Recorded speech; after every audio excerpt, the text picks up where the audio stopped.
నమస్తే నేను మీ కుప్ప పద్మిని ఇన్నాళ్ళు మీ సపోర్ట్ ని నాకు అందిస్తూ మీ ప్రేమని నాకు అందిస్తున్న ప్రతి ఒక్కరికి కృతజ్ఞతలు ఇప్పుడు చూడబోతున్న ఈ వీడియో కూడా ఖచ్చితంగా మీకు ఉపయోగపడుతుంది లైక్ షేర్ అండ్ సబ్స్క్రైబ్ చేసి మీ ఇష్టాన్ని అలాగే మీ సపోర్ట్ ని నాకు అందించండి అలాగే ఈ వీడియో పట్ల మీ అభిప్రాయాన్ని కామెంట్ సెక్షన్ లో కామెంట్ చేసి నాకు తెలియజేయండి నమస్తే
ఇలానే ఇలా ఇలా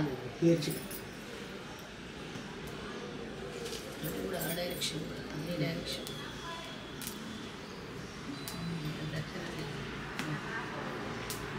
ఆడవాళ్ళు సమితలు ముట్టకూడదు, నెయ్యి వేయకూడదు, ఓన్లీ హోమద్రవ్యం వేయాలి. సరేనమ్మా? ఇంతింతే ఇంతే ఇంతింత ఎక్కువ ఎక్కువ కూరేయకూడదు. భగవంతుడికి ఇంత చక్కగా సున్నితంగా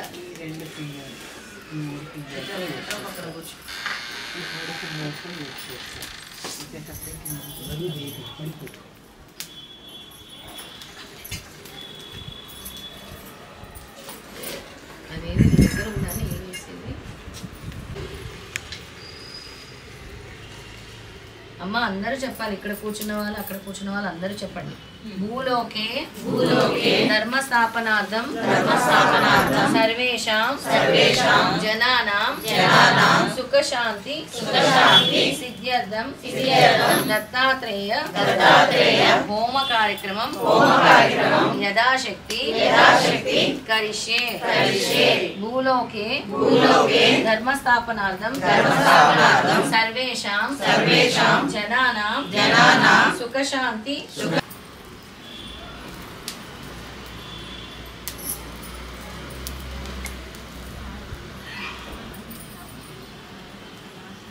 ఓం భూర్భువస్వః తత్సవితుర్వరేణ్యం రాని స్వాహ అన్నప్పుడు రాని స్వాహ అన్నప్పుడు వేయాలి రౌండ్. ఓం భూర్భువస్వః తత్సవితుర్వరేణ్యం భర్గో దేవస్య ధీమహి ధియో యో న ప్రచోదయాత్ స్వాహా. ఓం భూర్భువస్వః తత్సవితుర్వరేణ్యం భర్గో దేవస్య ధీమహి ధియో యో న ప్రచోదయాత్ స్వాహా. ఆయనకు ఇవ్వాల్సింది హోమద్రవ్యం భాస్కర్ గారు ఎంత కూర్చున్నారు వేస్తున్నారు. ఒకటి సమిధలు వేస్తుంది నాన్న. అమ్మ బన్ను వేయచ్చు ఒకటి ఒకటి బన్ను వేయచ్చు. సమిధలు నీ బన్ను నీకు సమిధలు నీకు ఇక్కడ అనిత వీటిని బన్ను ఓం ప్రజాపతియే స్వాహ. మా అమ్మ అన్న తర్వాత అనండి. ఓం ప్రజాపతియే స్వాహ. ఓం ప్రజాపతియే స్వాహ. ఓం ప్రజాపతియే స్వాహ. ఓం ప్రజాపతియే స్వాహ. ఓం ప్రజాపతియే స్వాహ. ఓం ప్రజాపతియే స్వాహ. ఓం ప్రజాపతియే స్వాహ. ఓం ప్రజాపతియే స్వాహ. ఓం ప్రజాపతియే స్వాహ. తర్వాత ఇంద్రుడికి ఓం ఇంద్రాయ స్వాహ. ఓం ఇంద్రాయ స్వాహ. ఓం ఇంద్రాయ స్వాహ. ఓం ఇంద్రాయ స్వాహ. ఓం ఇంద్రాయ స్వాహ. ఓం ఇంద్రాయ స్వాహ. ఓం ఇంద్రాయ స్వాహ. ఓం అగ్నియే స్వాహ. ఓం అగ్నియే స్వాహ. ఓం అగ్నియే స్వాహ. ఓం అగ్నియే స్వాహ. ఓం అగ్నియే స్వాహ. ఓం అగ్నియే స్వాహ. ఓం అగ్నియే స్వాహ. ఓం అగ్నియే స్వాహ. హోమం చేయటానికి ఎందుకు కూర్చొని సమిధలు వేసుకుంటాం. ఓం సోమాయ స్వాహ. ఓం సోమాయ స్వాహ. ఓం సోమాయ స్వాహ.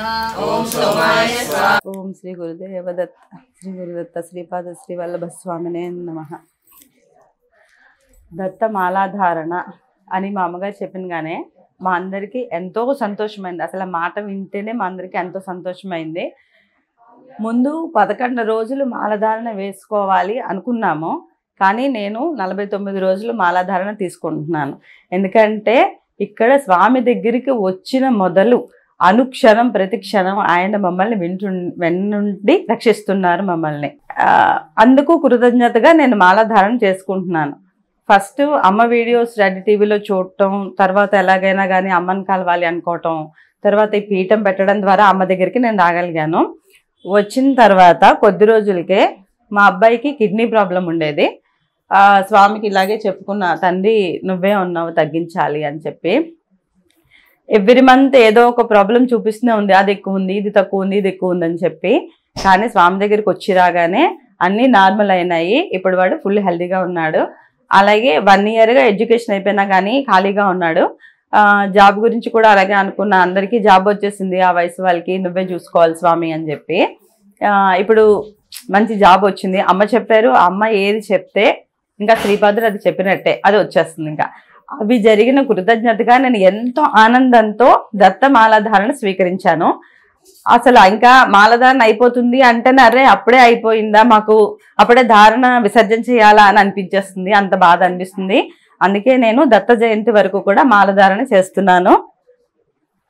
అలాగే డిసెంబర్ 3వ తారీఖు నుండి పిఠాపురం వరకు పాదయాత్ర జరగబోతుంది. మా మాలధారణ వేసిన వాళ్ళందరం కూడా పాదయాత్ర చేస్తున్నాము. పాదయాత్రలో ఎవరైనా పాల్గొవచ్చు.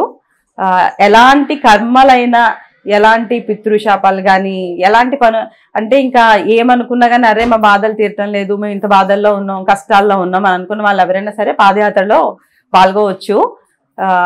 పిఠాపురం వరకు పాదయాత్ర ఉంటుంది. పాదయాత్ర చేసిన తర్వాత సక్సెస్ లేని వాళ్ళు, రాని వాళ్ళు అంటూ ఎవరు ఉండరు. అది ఇదివరకు మీకు తెలిసిందే. మన ఎన్టీ రామారావు కానీ, వైఎస్ఆర్ రాజశేఖర్ రెడ్డి కానీ, ఎవరైనా కానీ పాదయాత్ర చేసిన తర్వాత వాళ్ళకి లైఫ్లో సక్సెస్ అంటూ వచ్చింది. మంది కూడా అంతే.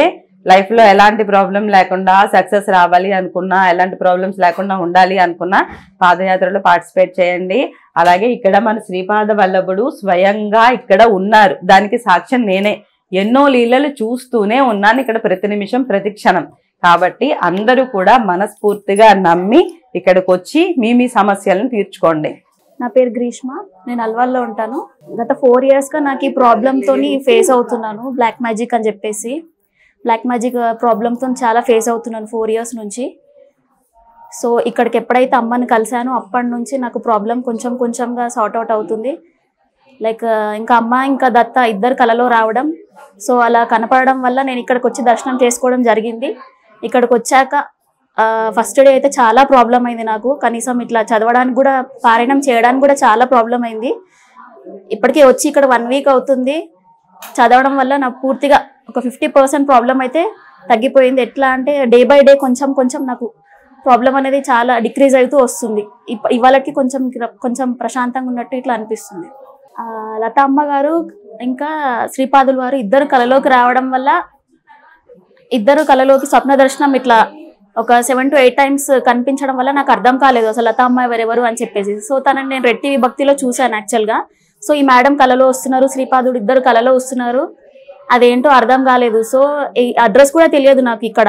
సో నేను ఎట్లనో అడ్రస్ తీసుకొని ఇక్కడ దాకా చేరుకున్నాను. చేరుకున్న తర్వాత అమ్మ నాకు ఇలా చేసి పరిష్కారం అవుతుంది అని చెప్పి ఇక్కడ ఎప్పుడైతే వచ్చి శ్రీపాదుడు పాదుకులు పట్టుకున్నానో అప్పటి నుంచి కొంచెంగా నా ప్రాబ్లం కొంచెంగా సార్ట్ అవుట్ అవుతుంది.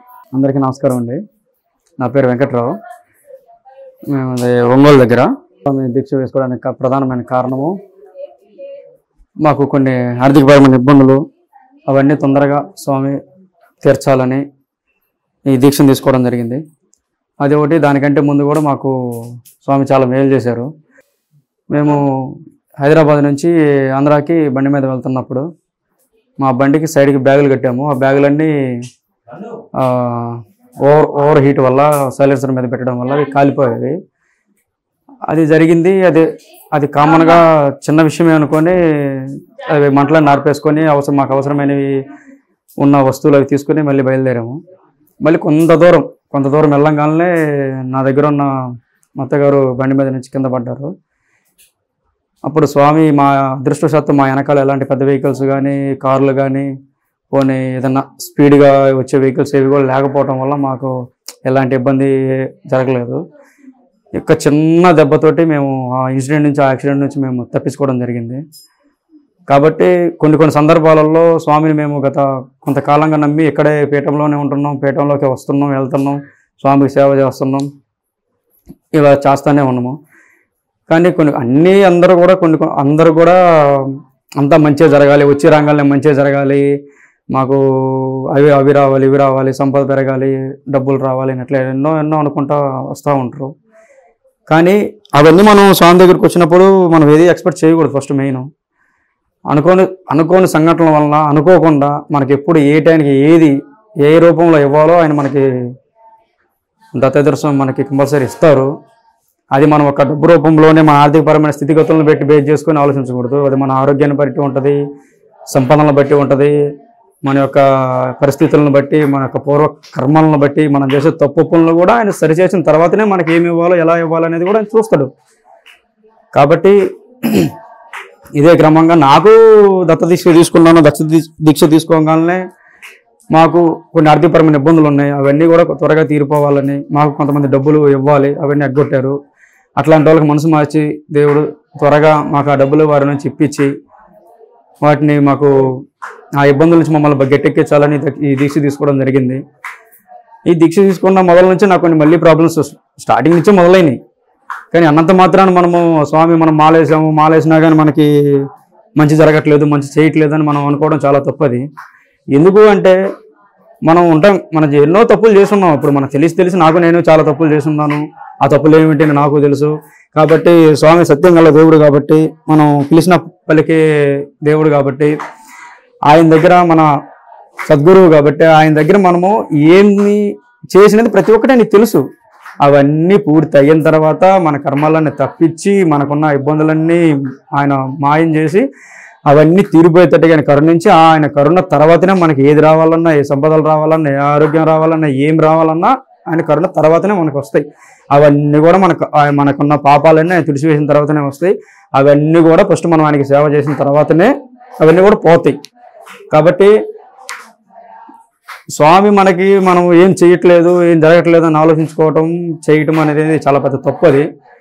కాబట్టి మన దత్తభక్తులందరికీ కూడా నేను ఒకటే చెప్పదలుచుకున్నాను, మీరందరూ కూడా స్వామిని పూర్తిగా మనస్ఫూర్తిగా నమ్మి, మనస్ఫూర్తిగా ఆయన మనసావాచ కర్మన అని తలుచుకొని ప్రతి నిత్యం ప్రతి ధ్యానం చేసిన కొద్దిసేపు పూజన కానీ మనస్ఫూర్తిగా ప్రశాంతంగా చేసి సంతోషంగా ఆయనకి ఇది దగ్గర అయిపోండి.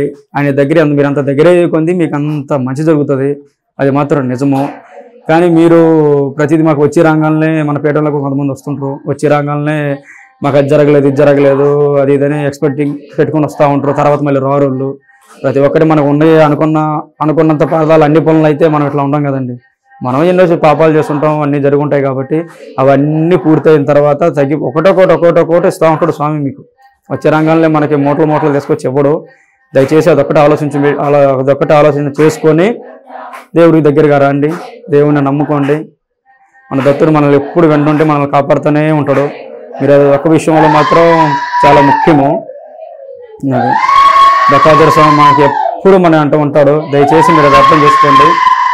జై గురుదేవ దత్త.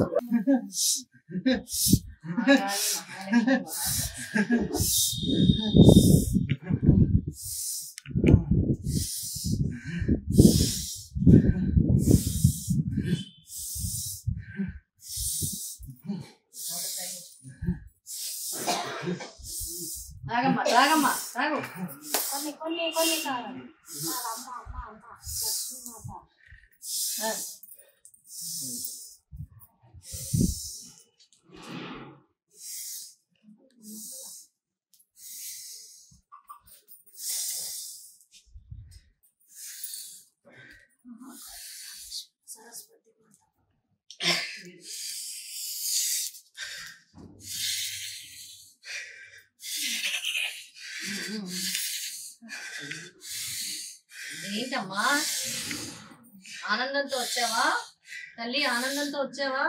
సంతోషమా? ఆనందమా? ఏం కావాలి తల్లి నీకు? ఏమైనా కావాలా?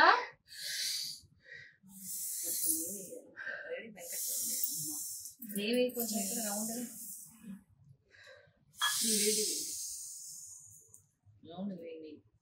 బట్ట తీసుకో.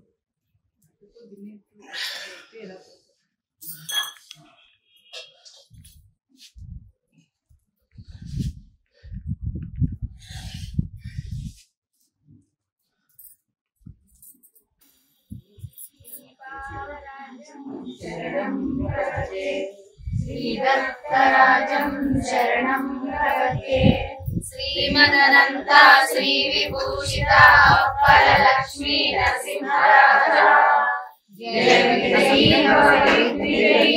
శ్రీమదఖండ శ్రీ విజయీభవ శ్రీ విద్యాధరిరాధ సురేఖ శ్రీరాఖీధర శ్రీపాద जय विजयी भव दिग्विजयी भव श्रीमदखण्डा श्री विजयी भव माता सुमति वात्सल्यामृत परिपोषित जय श्रीपादा जय विजयी भव दिग्विजयी भव श्रीमदखण्डा श्री विजयी भव सत्यदृष्टिस्मरदुर्गानन्दन पावनार्यनुत श्रीचरणा जय विजयी भव दिग्विजयी भव श्रीमदखण्डा श्री विजयी भव सवितृनाटक चयन पुण्यफल भरद्वाज ऋषि गोत्र संभव जय विजयी भव दिग्विजयी भव श्रीमदखण्डा श्री विजयी भव जो चौपाती देव लक्ष्मी गण संख्या बोधित श्रीचरणा जय विजयी भव दिग्विजयी भव श्रीमदखण्डा श्री विजयी भव पुण्यरूपिणी राजमां वसुत गर्भ पुण्यफल संजाता जय विजयी भव दिग्विजयी भव श्रीमदखण्डा श्री विजयी भव सुमती नंदन नर हरि नंदन दत्त देव प्रभु श्रीपादराजं शरणं प्रपद्ये श्रीदत्तराजं शरणं प्रपद्ये श्रीमदनंदा श्री विभूषिता अप्पल लक्ष्मी नरसिंहराजा जय विजयी भव दिग्विजयी भव श्रीमदखण्डा श्री विजयी भव श्रीविद्याधरिराधसुरेखा श्रीराभीधर श्रीपादा जय विजयी भव శ్రీపాదరాజం శరణం ప్రపద్యే శ్రీదత్తరాజం శరణం ప్రపద్యే. ఈరోజు గురువారంతో చాలా మంది దత్తభక్తుల అఖండ సప్తాహం పూర్తయింది. ఆ సందర్భంగా ఈరోజు కార్తీక మాసము త్రయోదశి చతుర్దశి తగులు మిగులు తిథిలో ఇవాళ దత్త హోమం నిర్వహించాము ఇక్కడ. అలాగే నిన్న అయితే 27 పిండి దీపాలను వెలిగించాము, ఉసిరి దీపాలను కూడా వెలిగించాము. ప్రతిరోజు కూడా శివకేశుల నామస్మరణంతో చక్కగా గడుపుతున్నాం. శ్రీపాద శ్రీవల్లభ స్వామి దత్తపీఠంలో వివిధ రకాల కార్యక్రమాలన్నీ కూడా జరుగుతూ ఉంటాయి. రేపు కార్తీక పౌర్ణమి రోజున కూడా ఇక్కడ జ్యోతి ప్రజ్వలన జరుగుతుంది. అలాగే శ్రీపాద శ్రీవల్లభ దత్తపీఠం నుంచి చాలా మంది భక్తులు మాలాధారణ చేశారు. వాళ్ళందరిలా పిఠాపురం చేరుకునేలాగా ఈ యాత్ర జరగబోతుంది. మీ మనోవాంఛ ఏదైతే ఉంటుందో ఈ పాదయాత్ర వల్ల తప్పకుండా అది నెరవేరుతుంది అని చెప్పగలను. ఎందుకంటే పోయిన సంవత్సరం కుర్వపురం పాదయాత్ర చేశాను. అంతకు ముందు 10 సంవత్సరాల క్రితం హైదరాబాద్ నుంచి గానగాపూర్ కూడా పాదయాత్ర రూపంలో వెళ్ళాం. స్వామి పాదయాత్ర చేయగానే ఏమిచ్చారు అంటే నాకు ఈ పీఠాన్ని ఇచ్చారు. సాక్షాత్తు స్వామి వచ్చి కూర్చున్నారు. ఇంతకంటే నిదర్శనం ఏం కావాలి? అలాగే మీకు ఉండేటువంటి ఎటువంటి సమస్యల వాళ్ళైనా కూడా ఒక్కసారి ఈ పీఠానికి వచ్చి శ్రీపాద శ్రీవల్లభుల స్వామిని దర్శనం చేసుకొని మీ యొక్క సమస్య ఇక్కడ స్వామితో చెప్పుకొని ఇక్కడ వాటి పరిహారాలు తెలుసుకొని మీరు గనక చేసుకుంటే తప్పకుండా వాటి నుంచి బయటపడతారు. అందుకే అందరూ కూడా ఒక్కసారి శ్రీపాద శ్రీవల్లభ స్వామిని దర్శించుకోవాల్సిందిగా కోరుతున్నాను. ఓం శ్రీ గురుదేవ దత్త. శ్రీ గురుదత్త, జయ గురుదత్త. శ్రీపాద వల్లభ శ్రీపాదరాజం శరణం ప్రపంచే. ఈ కలియుగంలో సనాతన దత్త సాంప్రదాయమైన మాలా దీక్షధారణతో ఎంతో మంది భక్తులు తమ పీడల్ని అభీష్ట సిద్ధిరస్తు అని మన సంకల్పాన్ని నెరవేర్చుకోవటానికి ఈ దత్తమాల స్వీకరణ చేస్తున్నారు. ఈ దీక్ష ఇది 11 రోజులు. ఈ 11 రోజుల దీక్షలో ఎన్నో అనుభవాలు, ఎన్నో నిరసనాలు ఎదురవుతున్నాయి. భక్తులందరూ చాలా సంతోషంతో, ఉత్సాహంతో అంతమందిని మరింత ప్రోత్సాహిస్తున్నారు. ఇది కార్తీక మాసం. వచ్చే మార్గశిర మాసంలో అమ్మ దత్తమ్మ శ్రీపీఠికాపురం దానికి విజయవాడ నుంచి పాదయాత్ర తలపెట్టారు. దాన్ని కూడా భక్తులందరూ ప్రోత్సహించి నిర్విఘ్నం చేయవాలని కోరుతున్నారు. డిసెంబర్ 3 నుండి పాదయాత్ర విజయవాడ నుండి పిఠాపురం వరకు జరగబోతుంది. పాదయాత్ర అనేది సకల పాపాలని, మన గత జన్మలో చేసిన పాపాలు, వాటి ద్వారా అనుభవిస్తున్న కర్మలని అన్నిటిని కూడా తొలగించేది పాదయాత్ర. మన సనాతన గురువులైనటువంటి ఆది శంకరాచార్యులు, పరమాచార్య, కంచి పరమాచార్య అయినటువంటి చంద్రశేఖర సరస్వతి స్వామి వారు, వీరందరూ కూడా పాదయాత్ర భారతదేశం అంతా కూడా తిరుగుతూనే మన సనాతన ధర్మాన్ని స్థాపించడం జరిగింది. అలాగే మా దత్తమ్మ గారు కూడా పాదయాత్ర చేస్తూ సనాతన ధర్మాన్ని స్థాపించాలి, దత్తనామాన్ని అందరూ స్మరించాలి అని చెప్పి అనుగ్రహంతో దత్తయాత్ర పాదయాత్ర ప్రారంభించారు. అందరూ దీనిలో పాల్గొని నిర్విఘ్నంగా కొనసాగేలా చేయమని ప్రార్థిస్తున్నాం.